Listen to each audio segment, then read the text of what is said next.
बहुत समय पहले की बात है। एक हरा भरा घना जंगल था। उस जंगल में तरह तरह के जानवर रहते थे। उसी जंगल का राजा था एक ताकतवर और भयानक शेर। उसकी दहाड़ से पूरा जंगल कांप उठता था।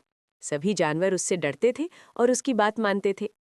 उसी जंगल के पास एक छोटा सा गांव था। गांव में एक सीधी सादी बकरी रहती थी।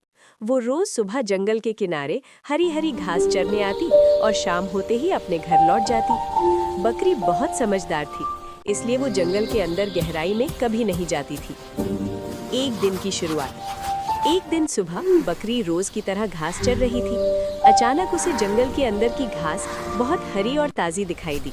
वो लालच में आकर सोचने लगी, थोड़ी सी अंदर चली जाऊं तो क्या होगा, जल्दी ही लौट आऊंगी।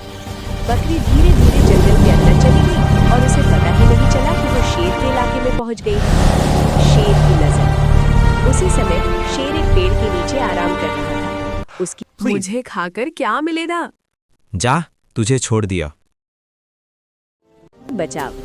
बकरी सीधे गांव पहुंची और सारी बात अपने मालिक को बताई। गांव वालों ने मिलकर जंगल के किनारे एक मजबूत बाड़ लगा दी और शेर से बचने के उपाय किए। अब बकरी रोज सुरक्षित जगह पर ही घास चरती थी और जंगल के अंदर कभी नहीं जाती थी। शेर की गलती। कुछ दिन बाद शेर बकरी को ढूंढता हुआ जंगल के किनारे पहुंचा, लेकिन बकरी कहीं नहीं मिली।